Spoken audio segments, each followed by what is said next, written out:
Action book that is in pre-order and will be available in bookshops in July. But look, just want to double check. So welcome if you can hear and see me. I'm just going to double check that everything is working on LinkedIn.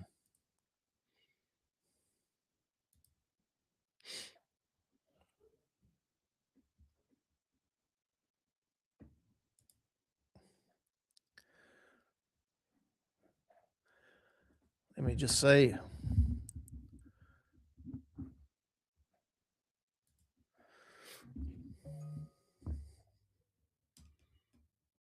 Okay, I think we're there.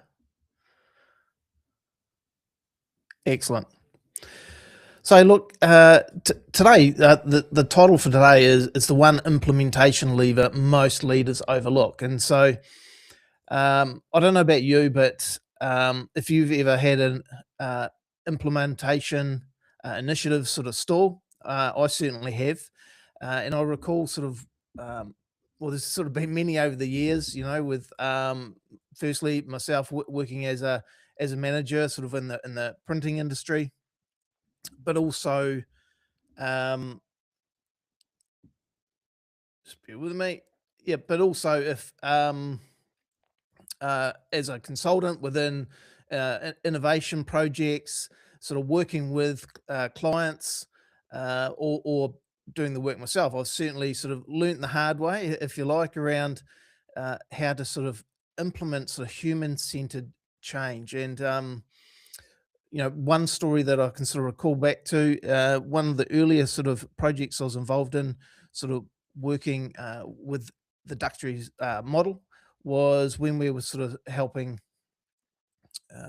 to implement a new way of enabling narrative stories, so life storybooks for young people in state care. And we certainly came across situations where when we were testing a new solution within various organizations, regardless of what people said that they wanted, the evidence was that they weren't actually using it and engaging. So we needed to really reanalyze things, often with the framework that we're sort of going to get into today. So hey, look, if you have any questions, feel free to pop them in the chat. Always open to any questions regarding what the topic of today is, but also, hey, look, if you have anything else regarding the book or anything to do with innovation, I'll do my best to sort of answer any of your questions. So, look, the research is clear regarding innovation effort and why most innovation fails. So it's essentially has been identified that implementation is significantly, the biggest factor. And another reason behind that is it's often very, complex social and political kind of process, where you're needing a combination of I suppose personal expertise, intrinsic motivation, the appropriate capability and skills, but also the political sort of skills of networking and influencing within an organization. So we've all heard this concept of, get buy-in. Well, that's fine, but how do you actually do this? So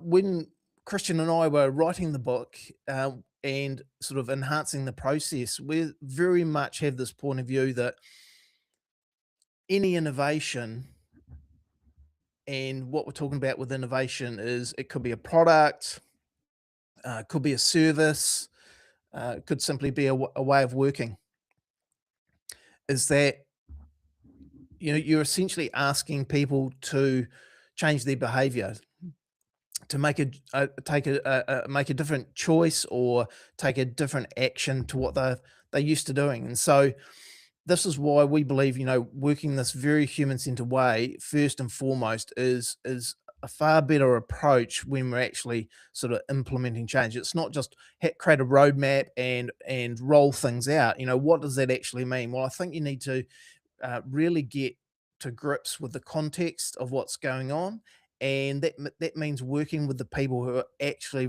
are needed to change their behavior and understand what's going on for them in their sort of in their world. And so, look, often what's been identified in terms of what will often sort of get in the way of people changing their behavior, there's kind of four forces that we sort of call back to, which, firstly, it's habit. So whenever we're again asking people to do something different, we're effectively changing a work habit. So that has been built up over many years, and so there's a big need to actually recognize and develop new habits. And so we'll speak to that in a moment. There's often fear. So it's typically less about the actual change, what is being changed itself, but more on this uncertainty. So what is my new world gonna look like? How is this gonna be impacting me? And so we need to address that aspect as well. A key part is also around environmental sort of factors. So now they can be uh, the physical environment. So it could be actually how the workflow is set up, how the equipment is set up. It could be an aspect within a digital app, etc. But it's also around the structural elements of an organization. So let's just say things like policies and procedures and things that sort of incentivize or disincentivize. And the fourth area, um, oh, and just touching on that, so with the environment, like that's often one of the hardest things to shift. So and it takes the longest time. Like if we're thinking about a large bureaucratic sort of organization, well, changing policies, changing procedures, it takes a significant amount of time. And so while that's all happening, and you're trying to actually implement an innovation, implement change, well, then people can get disheartened and resistance kind of increases. And the fourth key area is the group dynamics. Like it's difficult for many people to want to be sticking their neck out, and going against the social norms of their group. And so we need to be conscious around that whole group dynamic piece, that people will generally want to be fitting in at work. And so how do we factor that into our sort of initiatives, all right? So in talking a little bit around how we might go about doing that, well, I think that the one tool that we've come across is the switch model, and we found it's the best sort of human-centered tool um, uh, that we've actually used in our practitioner work as well.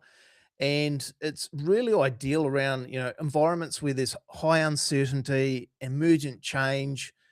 And if we think about it, where organizations are trying to be often more agile and respond to dynamics as they occur, well, this is a change model or a change approach that really fits in well with that type of thinking. And so if we're talking about sort of VUCA environments, volatile, uncertain, complex, ambiguous, this model will really help work with you and the people in your team. So I find it's a really straightforward way, but also connects really well, and is usable in those types of settings. So, and this is developed by Chip and Dan Heath.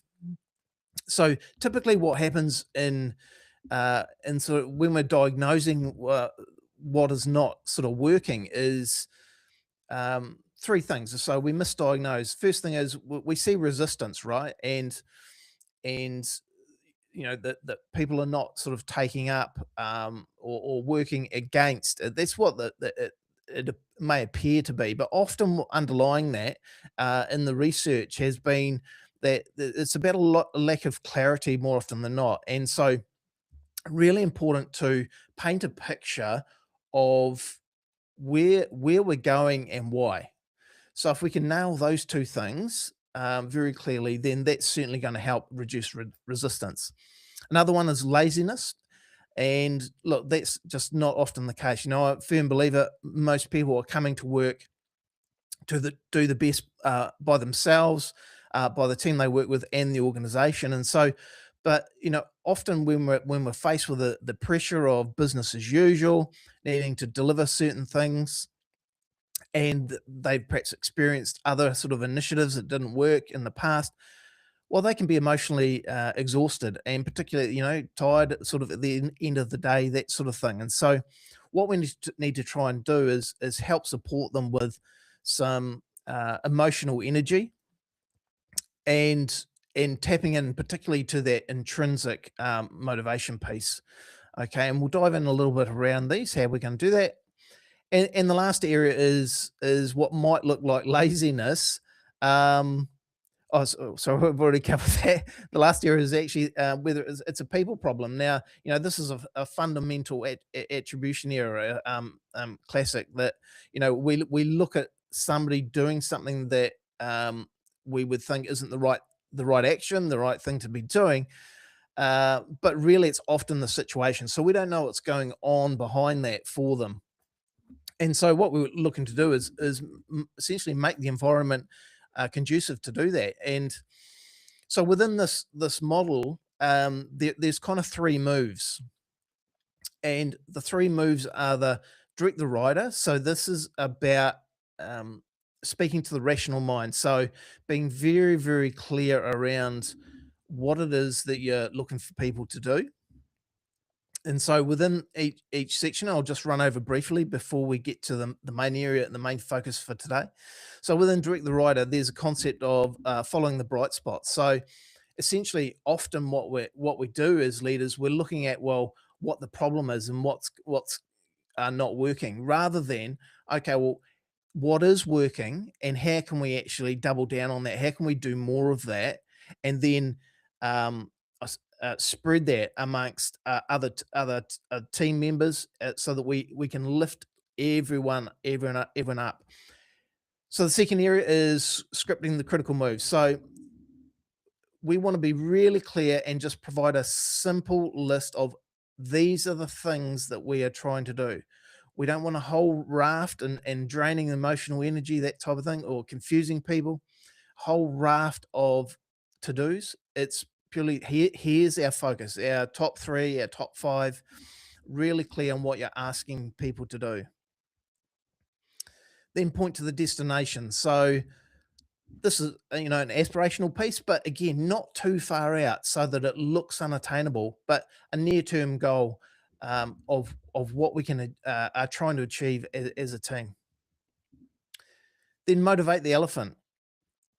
So if we're thinking about in a competition of a rider on top of an elephant, and the elephant is the emotional state of people, who tends to win when that when we're trying to go down a certain direction? If the elephant wants to go one way and the rider or the person directing the rational mind wants to go the other way, typically it's the emotional sort of state that will determine the direction or the behavior of people. So, what we really want to do in that instance, to help support that sort of emotional state, is find that feeling. So, really connect with what with this is happening in this problem. So, you know, it could be anything like in the example that I've talked before around the support workers trying to support them or enable them to change their behavior and to adopt another piece of work. It was placing an inspirational sort of messaging and kind of like a thanks from the young people in care in terms of an imagery and just some wording that really encouraged them that, hey, this is the outcome that we're going to achieve if we do this. We can shrink the change. So rather than having one big goal, well, what's the next step that they can do?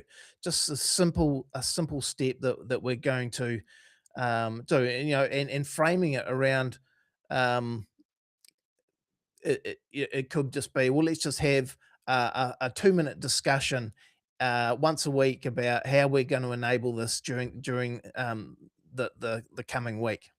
But also growing your people, really important that we don't um, overlook the fact that we need to have training, we need to build capability in people.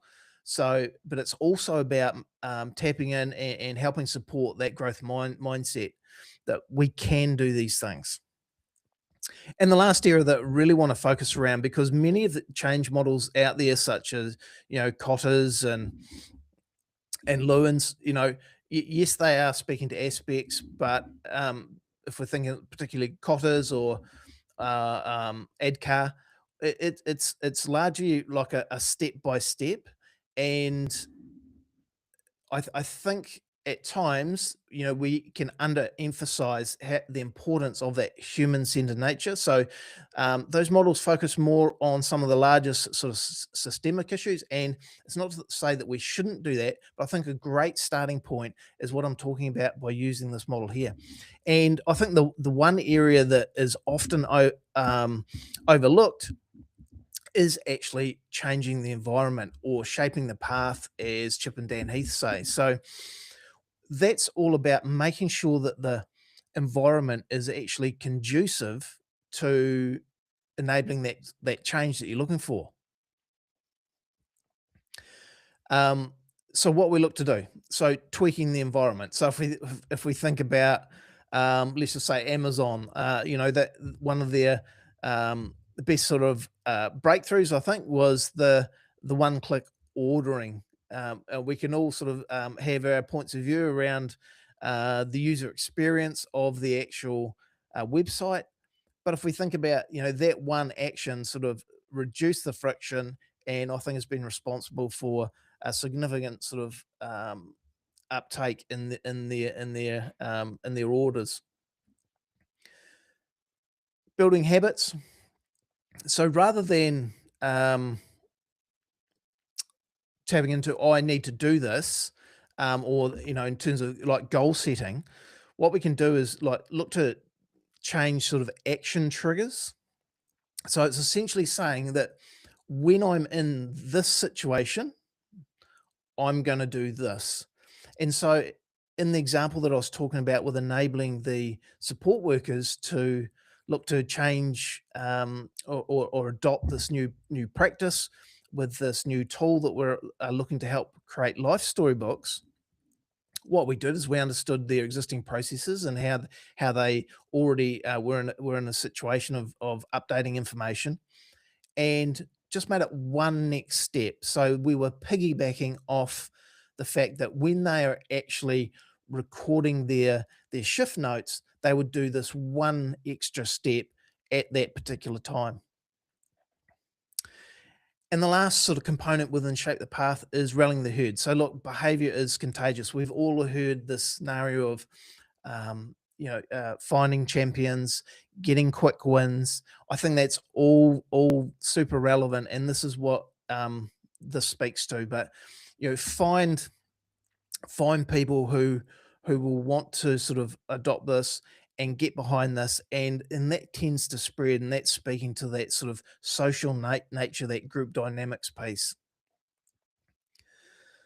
So look, I look to think that this sort of model is at its core where we want to focus, and then perhaps complement with some of the other models. So just as we sort of look to wrap up today, if there is any questions, feel free to pop them in the chat.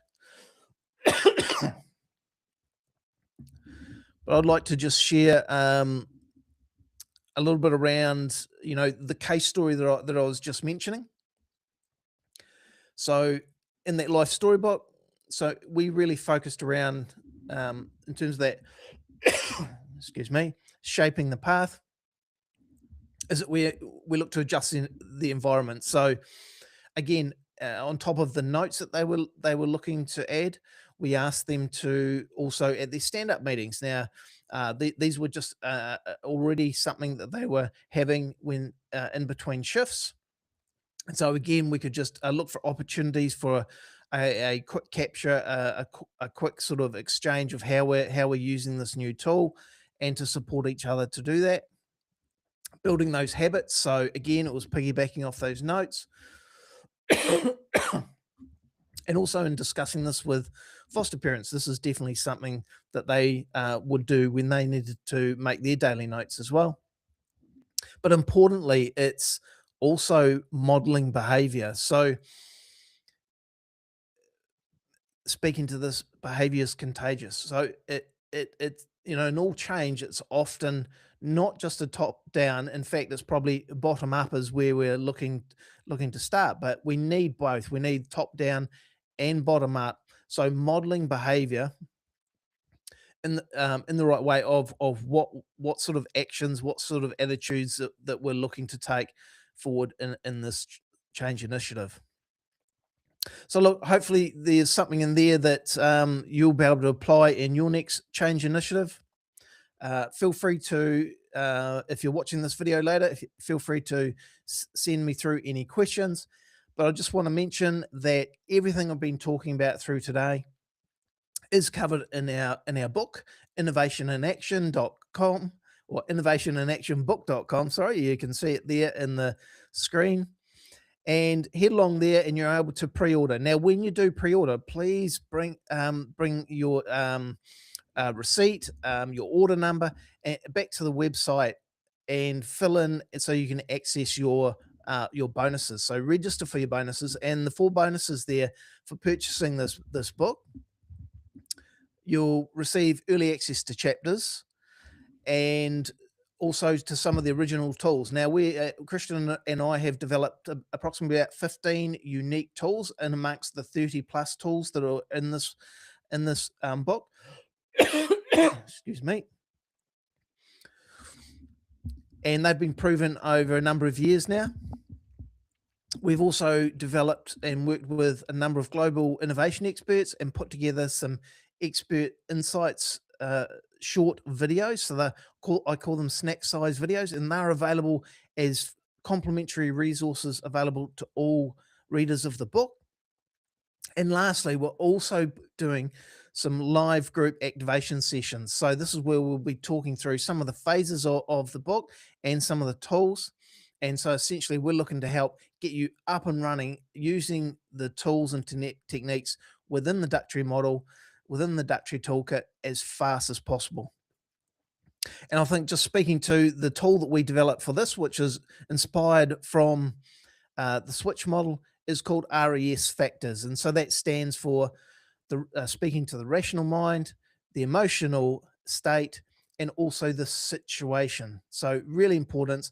As with anything, context is super important. So I think you'll really enjoy using that tool. It's been a fantastic way of shaping change when I've been using it. So dive into that as well. But look, hey, thanks very much for joining or watching this video. Really appreciate taking time. Feel free to DM me with any questions.